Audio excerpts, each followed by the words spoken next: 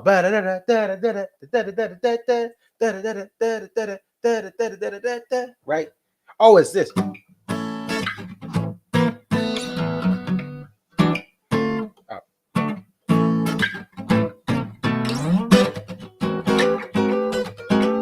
That's gonna get people moving, okay?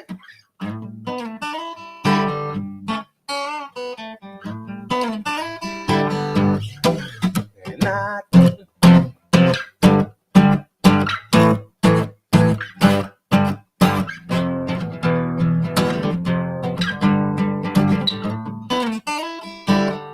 what would you say, right? All right, I'll stop playing now. But so yeah, that's gonna get people going. And then what do they do? For ants marching, you have a little bit of a preservation hall jazz band, it's one of those traditional. What is it called? I can't remember what it's called, but it's one of those traditional, like, New Orleans type songs. I have to look and listen back to it, but they incorporate that, and they incorporate Carter Beauford playing the drums. Again, how do you connect to this fan base in DC? You put Carter Beauford on the drums, and they're gonna like, yo, this dude good. This dude is killing the drum set, and he has a unique drumming pattern and style. So for the musicians in the crowd that may be hip hop, R&B, more pop, right?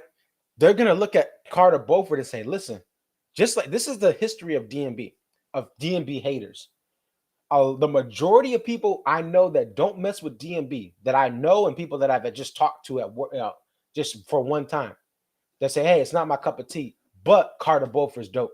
That goes back to the 90s, okay? That goes back to the 90s, that people will say, listen, I just don't like Dave's voice. I don't like those bubblegum pop songs, but Carter Beauford slaps, right? And you incorporate that, you do ants marching, you have Buddy Strong on that organ, which again, for this crowd, that church organ is gonna hit for this crowd, right? So, and you're showing the skill set of this band. You're not forcing on some of the other stuff that they may not connect with, and that's how you win people over, right? So they did a good job with this set. And Dave did the 1-2 buckle my shoe. So if you go back to See Here Now, that was in 2019, See Here Now Festival, okay, in the Jersey Shore, right? They played that venue, they played that festival. I believe that was Asbury. I'm looking it up right now here. Let's see.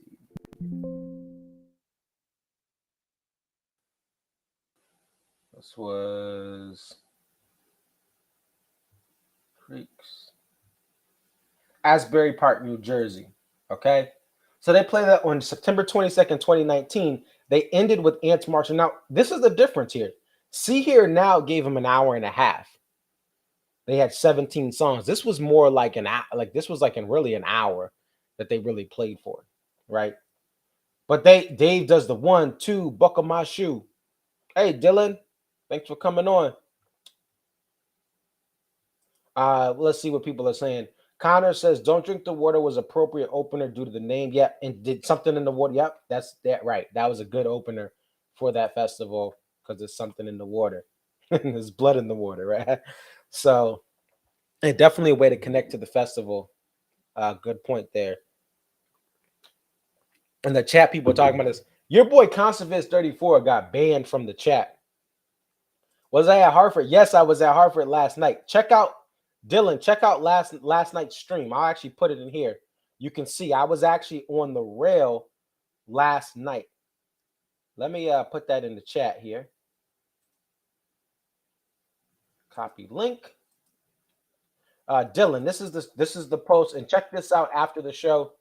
That is the post-show stream from last night. I was at the rail, and if you check out my videos, Dylan, I have some awesome close videos of some of the great songs that we got last night. Say Goodbye tour debut, Stone tour debut. Um, oh, you thought you saw me in the selfie? Yes, I was in the selfie, and let me see if I can find that here.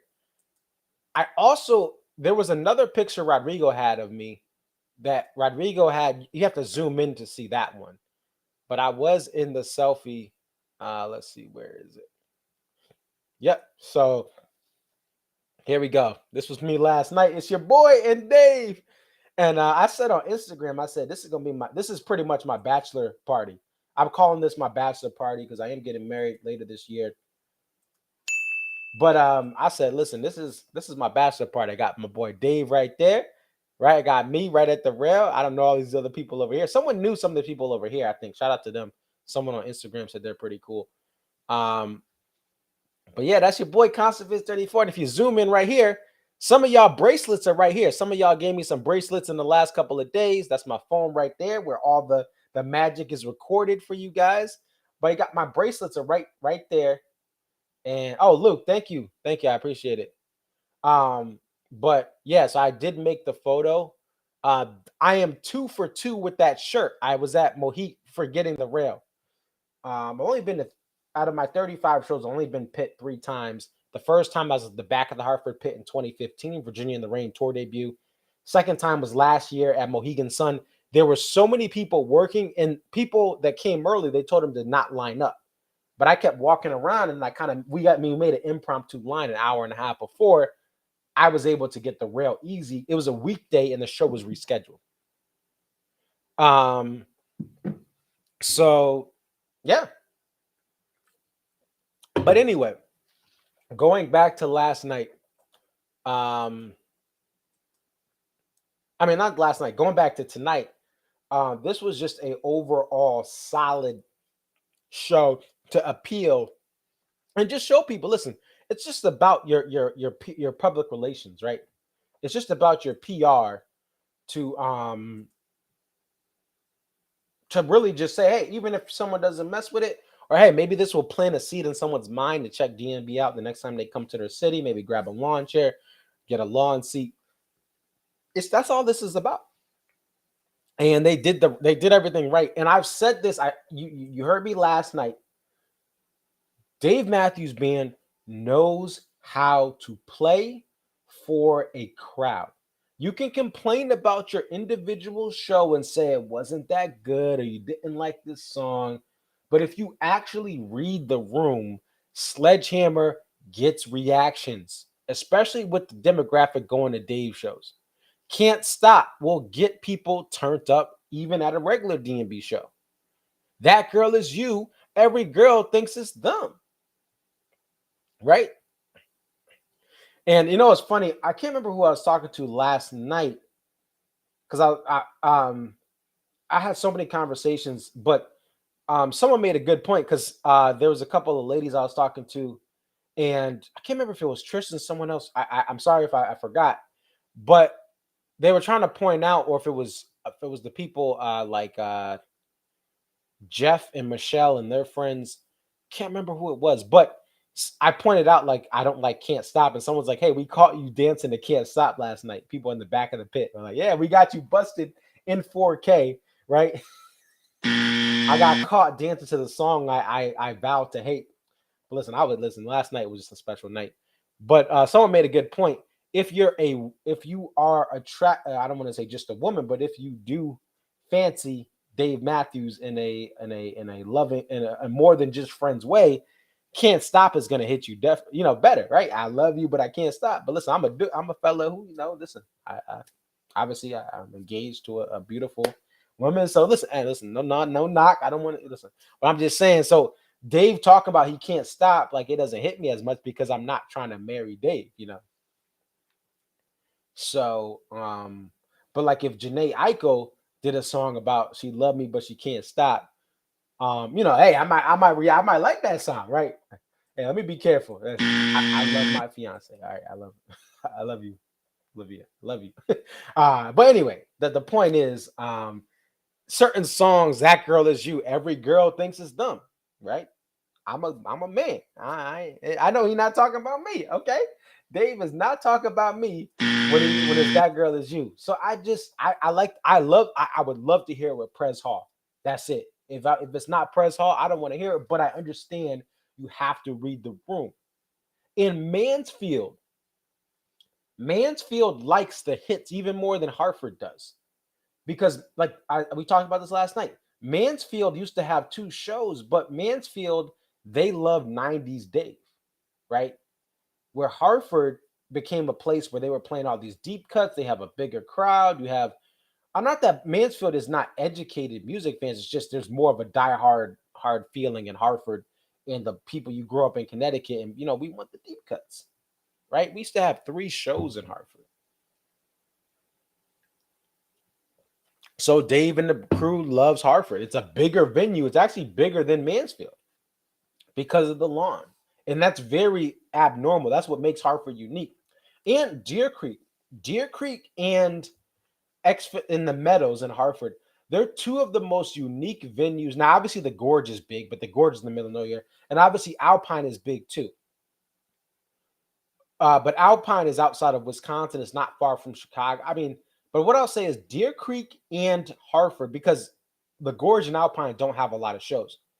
Deer Creek and Hartford are two legendary venues because the market size of those markets is they're smaller markets. Like the Indianapolis Colts and the Pacers, they're a small market team, right?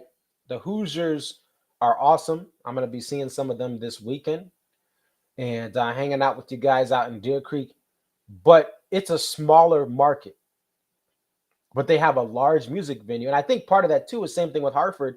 When you don't have as many professional sport entertainment options, when you don't have as much, like there's more theater and other things in bigger cities like Chicago and Boston and New York. When you don't have as much to do in a Hartford or Indianapolis, music becomes a big thing. People, oh, there's a concert. It's a summer, right? The winters are cold, but the summers are warm. So people go out and they go see a concert because that's one thing you can do.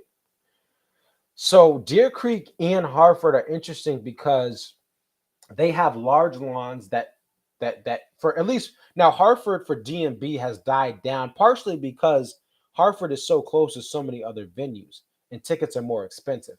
Deer Creek, they still fill up that lawn, and Deer Creek is further away from most major cities. They're close to Chicago, but that's the only real city that's within 3 hours. Hartford, within a 3 hour radius of Hartford, you can hit up Boston, you can hit up New York, you can hit up parts of Jersey, which have big, they have their own venue there. You can hit up Philadelphia. If you live in Southern Connecticut, you're 3 hours or 3 hours from Philly.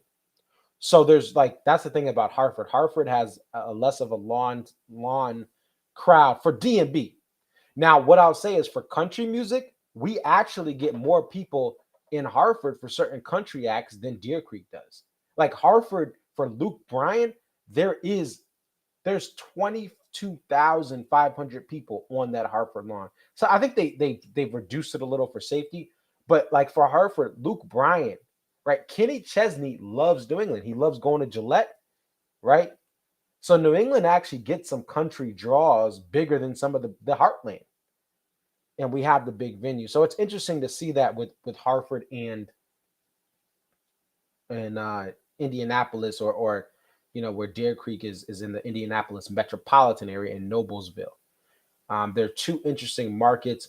Deer Creek, I think, has more of a it's been open for longer. Deer Creek has much more of an overall legendary status. Bands like Fish do 3 nights there, right? Hartford has had stuff, but it's rotated. Initially it was more of the 90s rock. D&B started to be popping, right?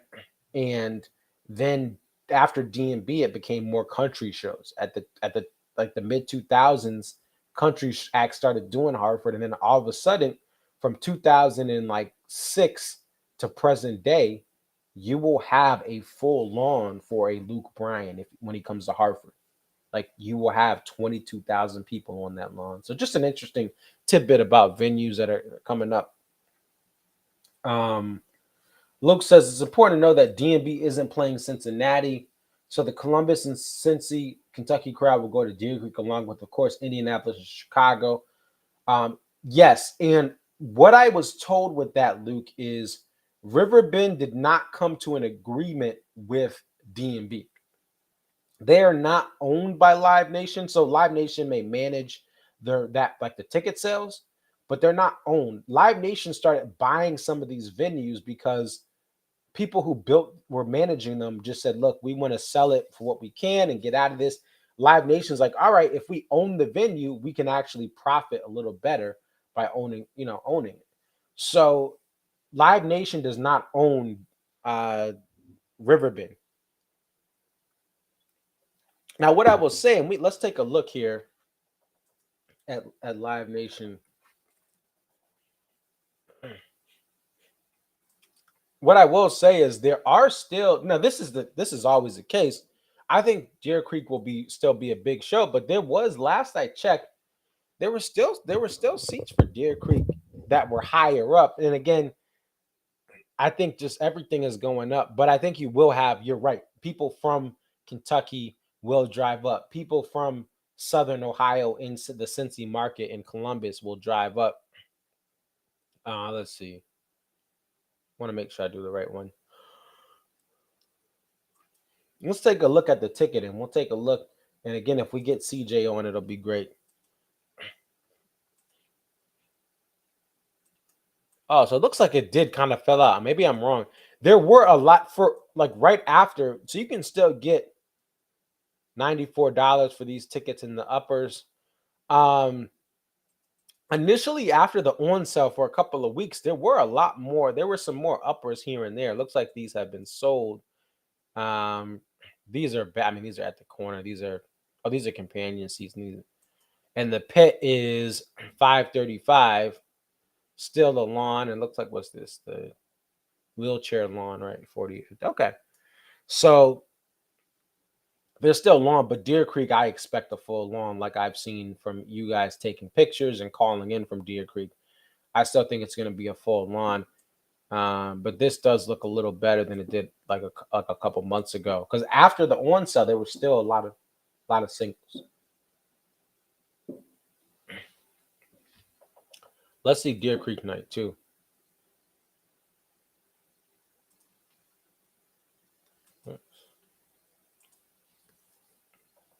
And we'll check some other ones. We'll check some of the other ones this week to see what the prices are. Let's see. Those are my local shows.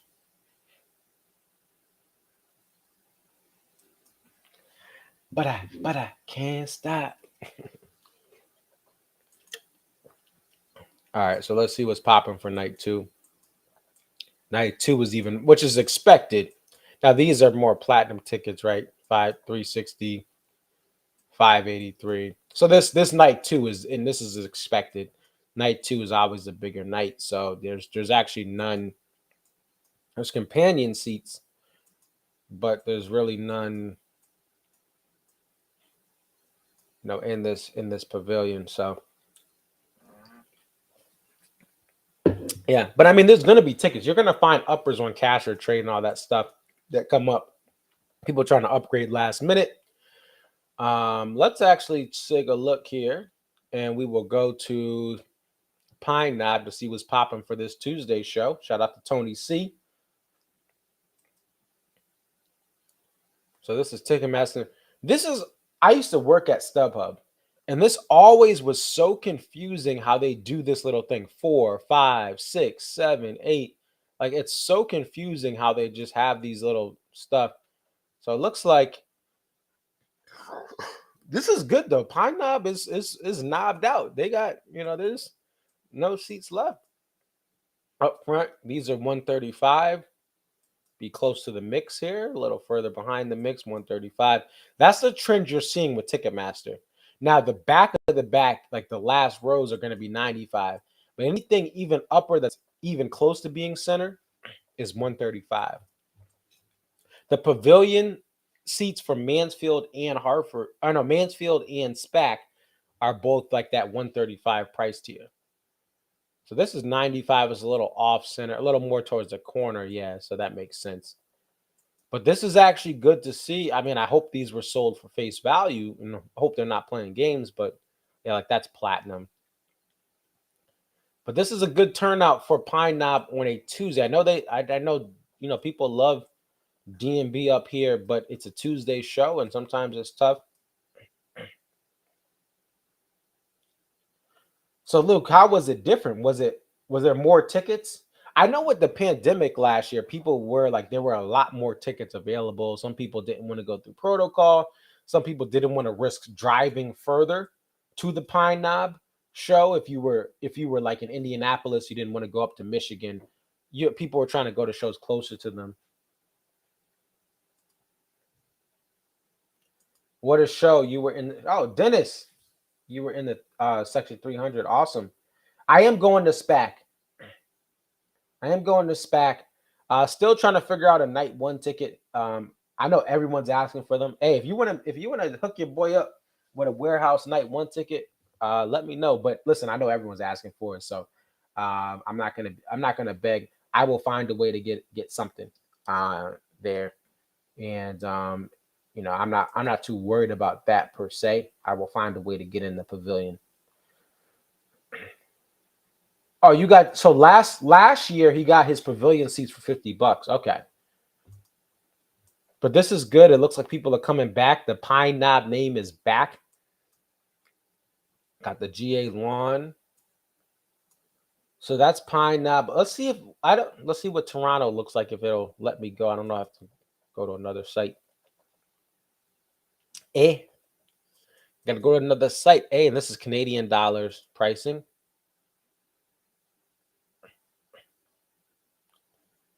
Okay, so standard ticket is 174 Canadian dollar. Yikes. That's pretty high, But I'm sure with the exchange rate and all that stuff. So this is not even a platinum ticket. This is a standard ticket. What's the line? Oh my god. Oh wow. This is wow. Let's see. I'm gonna do a Canadian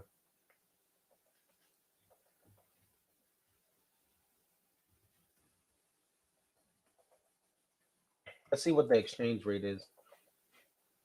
All right, so for $77, wow.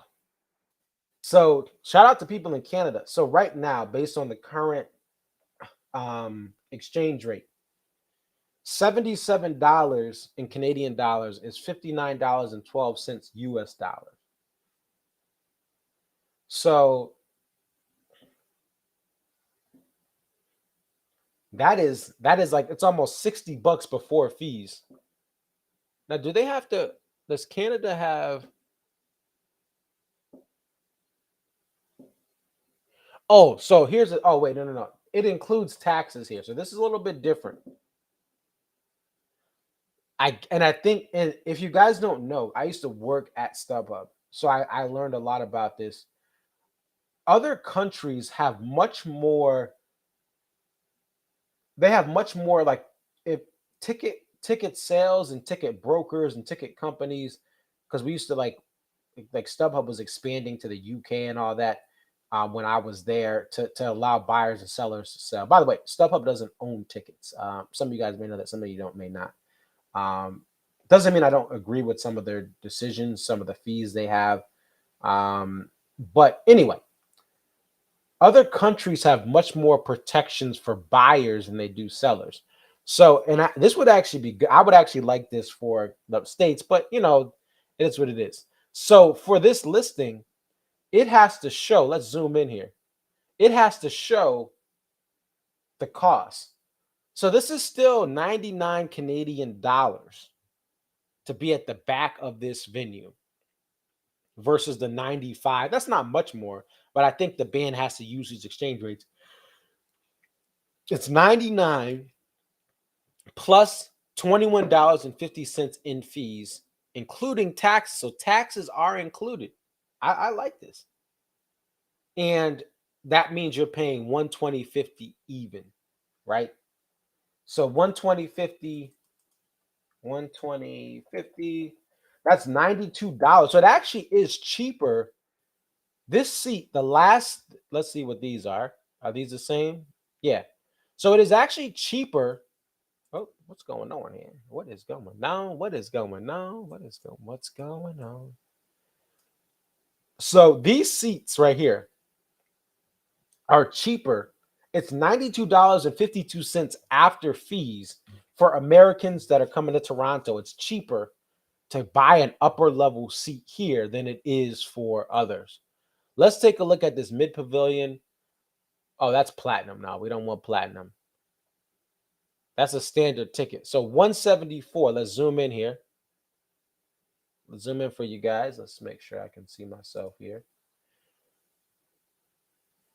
So it's 174 even. So 144, which is that's actually more than the 135 that you're going to pay for most of the Northeast shows for the higher pricing. Plus $30 a fee, including taxes, is 174. So 174, oops, Canadian, got the Afghan. 174, that's going to be not actually, that's not bad. So 92.53.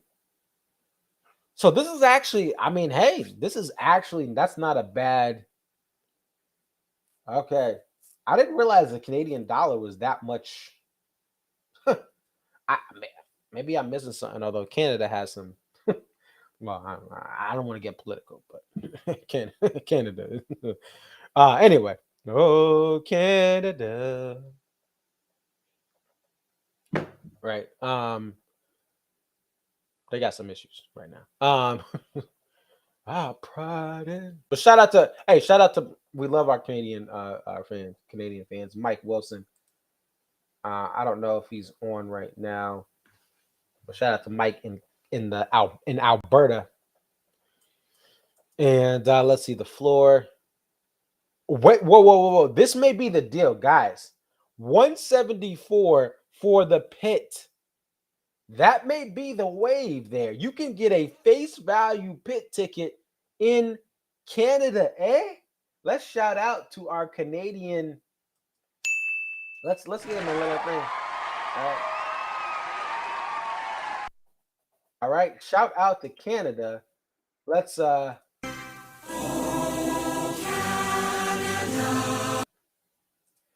out to them. We got to big ups our people in Canada. Oh, Canada.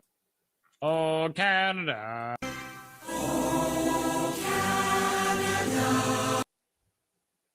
Shout out to the Canadians, man. That's actually dope. 174 for Pitt. Where am I sitting for Deer Creek? I'm sitting in the uppers both nights. I'll let you know, Connor, when I get my ticket, because I buying one from someone, and shout out to the people shout out to Granny Sam Jones. She got me through her friend, got me a warehouse ticket. I'll tell you this though. I'll tell you, we're talking tickets now. Like for Deer Creek and Alpine, I just want to be in the pavilion. Like the ticket prices I can afford. Well, I don't know. I mean, I can afford it, but with the way this economy is, and even if the economy was good, the ticket price hikes. I got a Hartford pit through the warehouse for face. I would not, and this is everyone's different. I don't pay for the pit over face value. Now, if it's like $5, if someone's gonna send me a Ticketmaster pit for $5 or $10 over face, I may buy it. I ain't even gonna hold you. I'm not snitching on anyone. But if you want to sell me a SPAC warehouse pit ticket for $70-$80 over face, I will buy it. Now, again, you can't do that. You can't do that. Like, I'm not saying that's right, but for SPAC, I ain't gonna front. For a SPAC ticket, I'll pay over face because SPAC is amazing and every seat is great, and it's a Super Bowl. So if you want to sell me a SPAC warehouse ticket, I won't snitch on you. I'm telling you, I ain't gonna hold you. I'm not gonna snitch on you. If you got a SPAC warehouse ticket and you want to charge me a little more, all right, it's in the pavilion. Don't be trying to sell me a warehouse lawn ticket to SPAC. I will say, get out of here. Okay, I will say no. I was born at night, not last night. But if y'all like, I will pay for a SPAC ticket a little bit over face. Okay, I'm just saying. I'm just saying, guy. If you got it, DM me. I won't snitch on you. I won't say nothing. I won't even say you hooked me up with this ticket so the warehouse does not lock your account. But I'm just saying, though. I'm just saying, guys. If anyone got, all right, all right, all right. As I said, I wasn't gonna beg for SPAC tickets. But listen, I'm just saying though, if you got a pit ticket, listen, I'll give you an extra hundo on top of that. All right, whatever you pay plus an extra hundo, I'll be in the SPAC pit. All right, night one, night two. All right, don't try to sell me a night zero SPAC ticket. All right, I'm not that dumb either. All right, I'm gonna check the date. I'm gonna need to see the ticket. Anyway, I digress. I digress. But for me this year, I had my Hartford warehouse pit last night. That was from my account. I had, other than that, I just want to be in the pavilion. Like the prices are so high. Now, if I could get a last minute deal, now listen, by the way, I'm not adding any more shows. I know I love all you guys across the country. I need to go to Denver at some point, but this is not the year. Like I said, your boy Constable 34 getting married. Okay. And y'all know weddings. You think Ticketmaster is bad. Try saying you have to book stuff for a wedding, right? A regular dance class. Oh, that's yeah, I can afford that little program. Oh, you want to learn the first dance for your wedding? Oh, it's triple the price. Regular photography session. All right, cool, cool, cool. Oh, you getting married? Oh, you trying to be happy with someone for the rest of your life? Oh, triple the price. Now I understand there's a reason for that, and a shout out to people who do weddings. I do know like a florist, my local florist that I'm good friends with, and she's actually awesome. Shout out to my local florist. But I understand. I get like what they had, but listen, man, some of the stuff for weddings, like, listen, I'm sorry. It should be about the love, right? My parents been married for 35 years. They didn't have $100,000 wedding. They even have like I don't even think they had like a $30,000 wedding. And their life is great. They have a beautiful house and they live in a beautiful neighborhood. They didn't drop a bunch of bands on the wedding. Okay. So anyway, I digress. I'm getting too off topic, but I just want to be in the venue for these shows. Yes, it's nice to be closer. Don't get me wrong. Last night was amazing, but listen, I just want to feel what it's like to be in the Deer Creek Pavilion. I want to feel what it's like to be in Alpine, and I'm like, that's what I'm excited about. I just want to get into the pavilion for SPAC Night 1. I have a SPAC Night 2 ticket that's at the back of the pavilion. I don't care. I've been at the back of the pavilion, and it's awesome. Okay. So that's where I'm at with this. Just get me in the pavilion. Most of the lawns, I'm sorry, most of the lawns suck. Now, I love Luke. Shout out to Luke.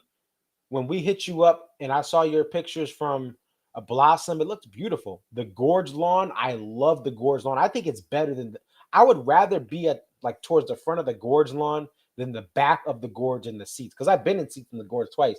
If you are not, the only seats I would probably get again is if you're dead center, you get these black cushion seats. That's all I would do. Otherwise, pit or lawn. The gorge at the back, the seats in the back of the gorge are just so tightly packed, and you can see you're closer, but I mean the gorge lawn is better than the back seating area.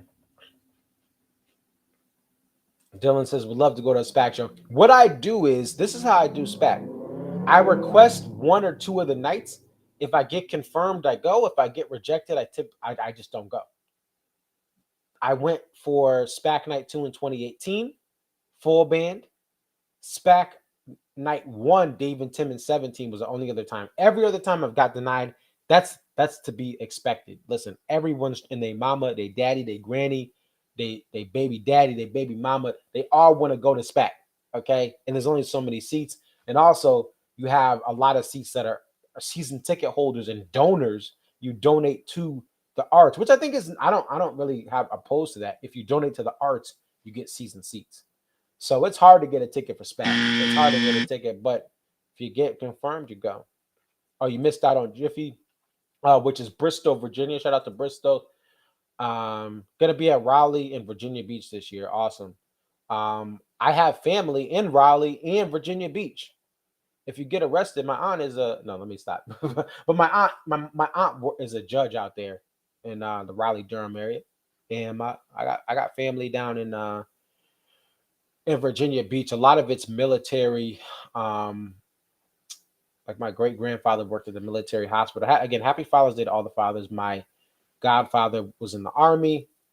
My grandma's cousins, who I call those are like my those are pretty much like extra grandparents. I love my grandma's cousins.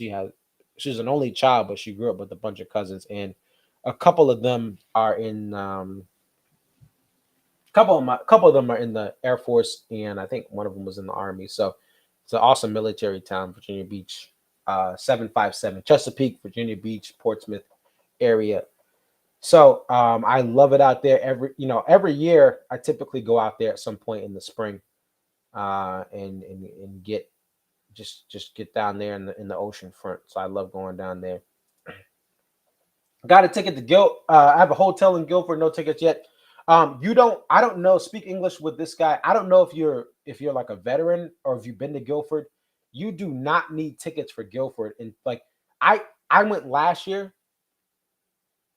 Yeah, there's a lot of so Dylan. There's a lot. Yeah, it's like the sh- the naval base is like the biggest naval base I believe in is in the definitely the East Coast. I don't know if it's the world. And the funny thing, just a random fun fact. We'll get back to Guilford. The Norfolk, the Norfolk, the Norfolk base for the Navy is actually in Portsmouth, Virginia, and the reason is because there's a base up in Kittery, Maine. That is the Portsmouth naval base. Now, Portsmouth, New Hampshire, is a city on the ocean. There's a very small part of New Hampshire that touches the Atlantic. And but they decided to call that the Portsmouth Naval Base. It was close enough, whatever was going on back then. So the bigger base, the more important base to our security and freedom is down in Virginia Beach.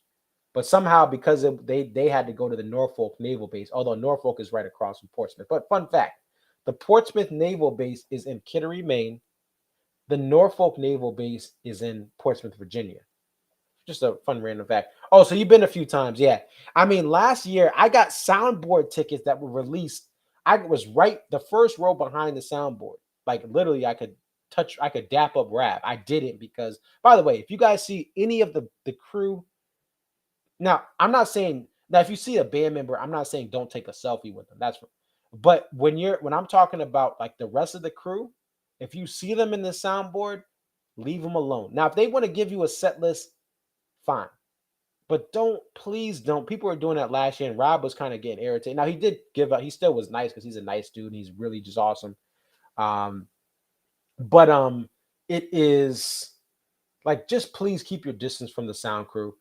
I know they have set lists. They do hand them out sometimes, but just please keep your distance. Don't be a jerk.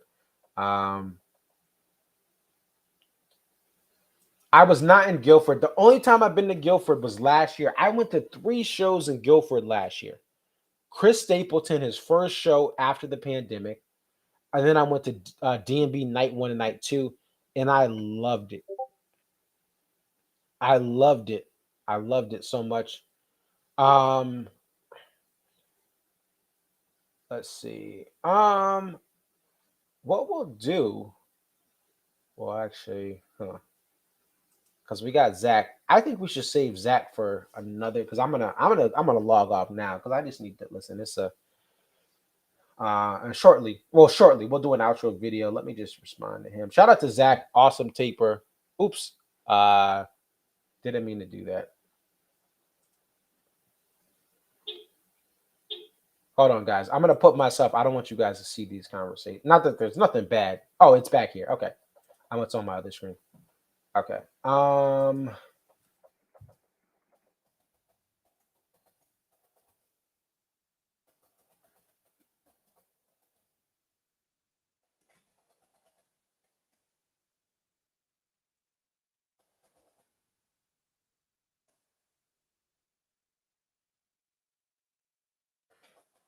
Yeah, I'm about to shut it down in a second. But a real rugged DIY. You were at Jiffy.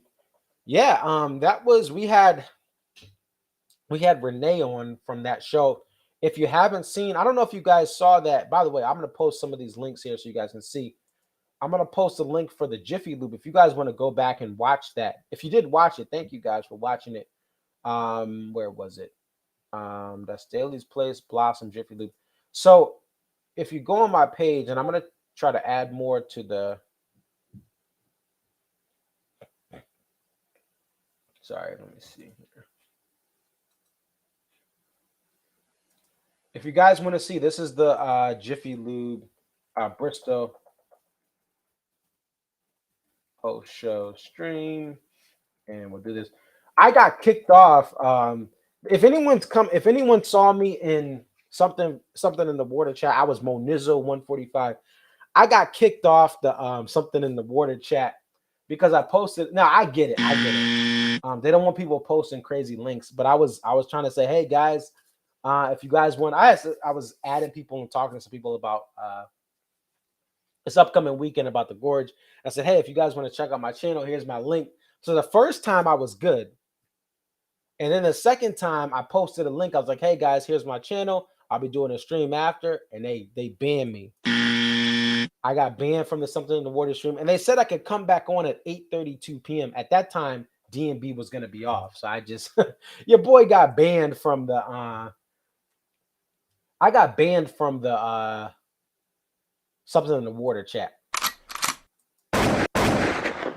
I got got banned, man. free the boy Conserviz 34, man. Oh yeah, you're welcome, Real Rugged. Yeah, check it out. It's pretty good, and it's I have the chapters in for that. I'll try to put the chapters in for this and the Hartford one here shortly tonight or tomorrow morning.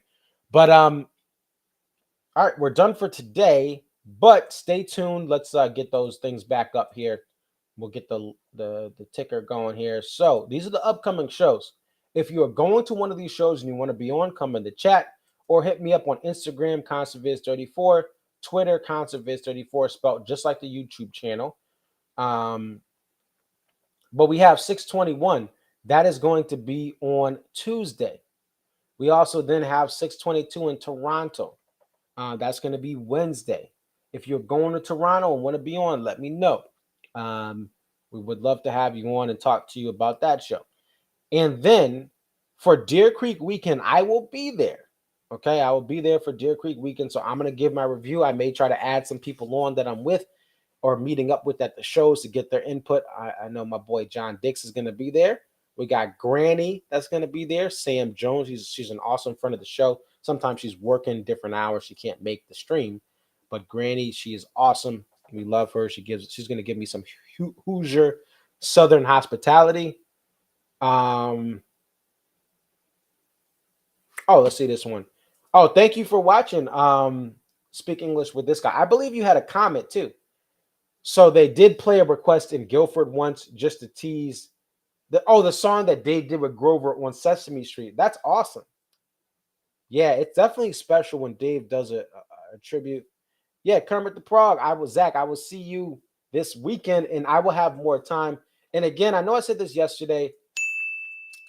This weekend was crazy because I had the warehouse pit on Saturday. So, and then I was tired from overnight. You know, if you saw, my stream was at like 2 a.m. on for the Mansfield show. And then I had a special banquet for the young men I mentor. We had a celebration banquet because we end our sessions now for the summer. So I was all over the place this weekend. I spent time with my parents today for Father's Day and my fiance. So it was awesome.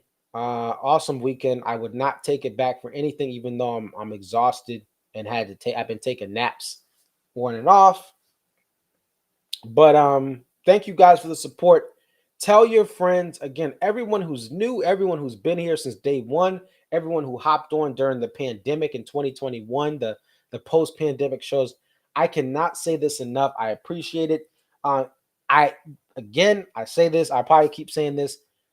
Listen, let's just keep it honest. All right. I'm probably one of the only black guys at a DMB show, and I'm very noticeable, right? So it's easy for people to know who I am at a show. I may not remember who you are. I may see your Instagram picture or your Twitter logo, but I don't know what you actually look like. So just bear with me. I'm not used to all these people knowing who I am. But I love what you guys are doing as far as supporting this platform. I don't make right now. I don't make money. I'm not even monetized, and it's never gonna be about the money to me. This is about just like, hey, Zach, Kermit the Frog, and his buddies. They tape shows. He networks with other tapers, and they find out ways. This is not about the money. This is not even about the clout. This is just about trying to create something for the community. Just as the tapers give us this audio, they did every single show last year. I'm just trying to give you guys um, a platform to talk. If you go to a show and you want to talk about it, and if you're not at a show, and just to give you guys perspective about people that were at the show, it's very important. And I've learned this over my journey, the last 10 years of being a D&B fan. It's very important to look at the perspectives that are different than you. It's very important to also get a reaction from someone who was actually there, right? In this internet age, it's easy to look at a stream and look, oh, something in the water looks whack. The crowd is whack, right? But someone may be in the middle of the crowd who's a D&B fan. They're like, wait, these people were really just listening to the music, right? Oh, this European crowd looks whack. They're all sitting down. Well, I've talked to people who have been to Europe. The crowd just culturally shows the respect for musicians by sitting down, listening like a symphony, and then after the show ends or after a song ends, they clap, right? So that's how Europeans do their live music. And certain like obviously for a big rock festival like Wembley, they have the Glastonbury Festival, not Wembley, Glastonbury Festival, and then sometimes there's shows at Wembley Stadium like Coldplay or some big act will do. Foo Fighters will do Wembley or the O2 Arena in London, and people are nuts because it's a rock thing, right? But D&B, like if they're doing a small theater in the UK, in Spain and Portugal. I know Portugal's pretty lit, I've heard. But anyway, they look at stuff different. So this is all about this. Like someone asked me today, and I was like, yo, this is the wildest thing I've ever heard. Someone asked me about the Stone. During the Stone video, you can hear me say from last night, I'm like, let's go. Yeah. And listen, I don't talk during like I'm either singing or I'm quiet. But if I get something like this, the first Stone at Hartford since 2012, I was rocking, right? The first Say Goodbye since '06 of, we have Groton 27 who's on here, aka Greg. That was his first show 16 years ago. So when you get this stuff at a show, some people are quiet, some people are happy, but they just don't yell. But for me, when the band does their first drive in, drive out in Mansfield since I think it was 2012, can't remember when it was, but it was their first drive in, drive out in a decade. I'm gonna yell, let's go, because that's like the Yankees coming from behind. They're down 3 runs and they hit a grand slam, or they have a rally. They're down 2 or 3 runs and they rally in the bottom of the ninth to walk off. That is a let's go moment, right? Your favorite football team throws an interception. I'm a Flyers fan. They haven't been making the playoffs recently. We've been trash or we lose in the first round. But when they have an overtime winner in the playoffs, I'm like, let's go. Yeah, yeah, yeah.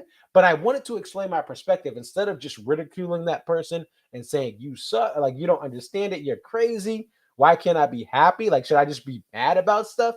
I don't want to take that angle. I want to explain to you why I think the way I think, and I want to listen to you, and I want you to explain why. And speak English with this guy. Yeah, the Stone to me is, the more and more I think about it, it is my favorite song. I definitely say without a doubt it's my favorite opener. It's by far in between my favorite opener. It's not even close. I've heard JTR open up, right? I think A Dream So Real would make me extremely happy if I ever heard it. I know some people said it was too slow to open up a show. There are better songs that if it's played live, like a Dreaming Tree, obviously, hey, if they open up with Dreaming Tree, that's amazing. But the Stone the energy that when they opened with the Stone, like my first show 10 years ago, like Mansfield last year that I went to, Um, by the way, I guess I am the stone. I am the stone. The band the last 2 years can't debut the stone until I'm going to shows. Because last year it was Mansfield, my first post pandemic show, and then my this year it was my second show of the year, but it was still in Hartford. They debuted the Stones. So I guess they're just waiting for your boy Consequence 34 to show up, and then they. Nah, I'm kidding. I can't. Pig is a great. Yes, I got Pig in Hartford in 2016, and it was awesome. It still had Boyd on there, and that was awesome. I'm glad I was able to get a Pig. By the way, fun fact. I'm gonna get off. I promise. But fun fact. Before I got Pig for Before These Crowded Streets, I had Dreaming Tree, I had the Stone, I had Spoon before my first Pig ever. And now back then I was only going to 2-3 shows a year, but from 2012 to 2015 I did not get Pig. But I got in 2013 I got Dreaming Tree and Spoon back to back nights in Hartford. 62408 was the first Stone. So 62108 is the last Dreams. Yeah, they played a Dream So Real in 2008 and they just kind of ditched it. I think it's a beautiful song. I think Buddy Strong, we heard him in Hartford last night, play Steady As We Go. I think Buddy Strong on a Dream So Real would be awesome because now you have a keys player again. You had Butch and then now you have Buddy. So I think it would be an awesome. Oh, so your first show, 62408. That's awesome. Was a Stone opener. So yeah, there you have it. Let's see. We're gonna exit this show.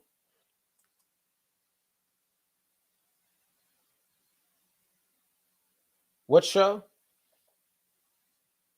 The the Pig opener that was Hartford in 2016. Oh, Spoon with Stanley Jordan. Yes, that was Hartford Night 2 2013. Yes, I was that was my fourth show. My third show I got Dreaming Tree that day before. Was the Dreaming Tree. Yeah, that was an awesome weekend. And that to me, this show that we got in Hartford last night was the best Hartford show since that weekend. I still think those shows, especially Hartford Night 1 in 2013, that's better than the show I went to last night. But the show I went to last night is definitely top 3. There's a couple other shows that maybe you could argue was number 2.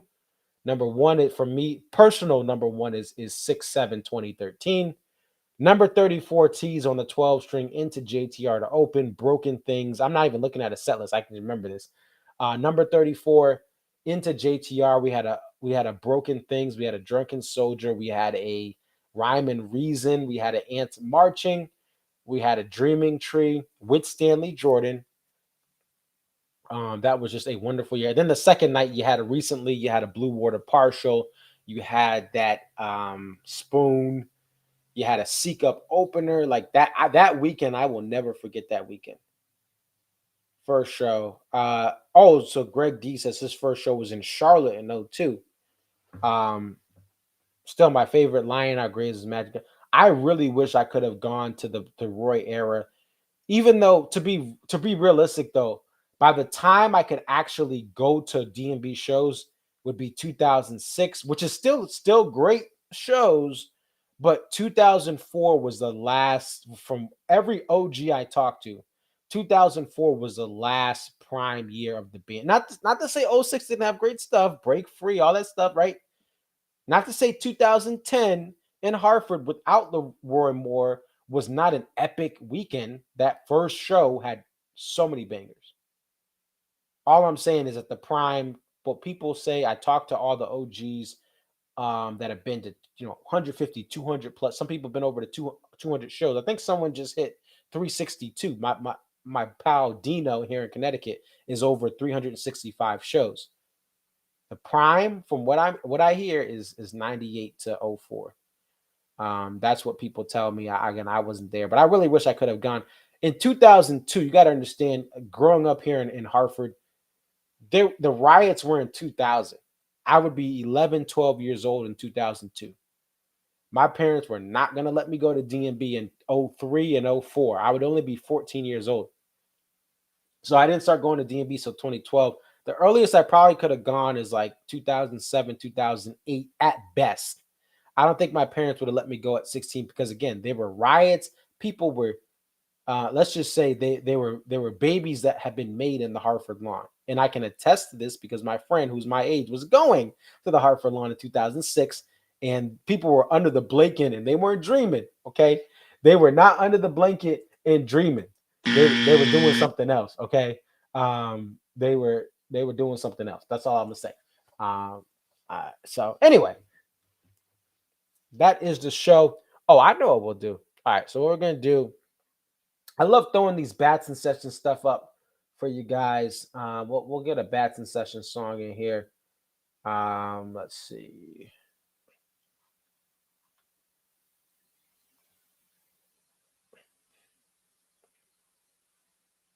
Let's see what we can do here.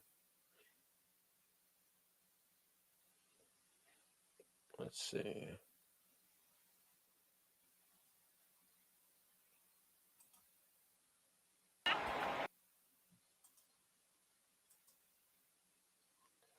All right, yeah, we're gonna get a bats in session song here. We'll get you guys ABC, one of my favorites from the bats in session. It's your boy Conservist 34 again. Definitely like, comment, subscribe. I will be back for Tuesday. Thank you guys for the support. Thank you guys for the love. It seems like there's a lot of new people coming on, and I hope you guys stay. And if you can't watch it live, you can always watch the replay. I'm never offended. Listen, you guys have lives, but these are always saved on YouTube unless I get some sort of copyright strike, which I hope doesn't happen, right? Or there's some other reason I have to pull it because it's something someone's saying, hey, da da da da. Otherwise, you stay on here. These are great ways to see what's going on in the world of D&B and get live reaction from the fans. I'm going to log off, but enjoy ABC and some video footage from this weekend. This will not be ABC that you're being played, but I'm going to show some video footage while we play ABC. Thank you, guys. Peace, love, and rock and roll. Yeah, Early Home is also awesome. I've played that before as well. But we're going to go out for this weekend. Happy Juneteenth for those who celebrate that. That is a special celebration for me. I am from descendants of slaves who were in the South at the time they migrated north. Obviously, there was some mixing in there. I'm light skinned, so I mean, obviously there was some mixing in there. But the Juneteenth is a celebration of the last of what we believe are the last slaves being told that they were free. It took years from the Emancipation Proclamation.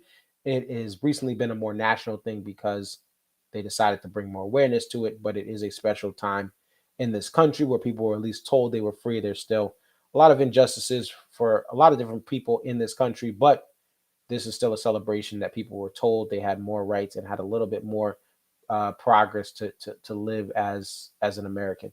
So happy Juneteenth. It's your boy Conservist 34. I am out. Peace.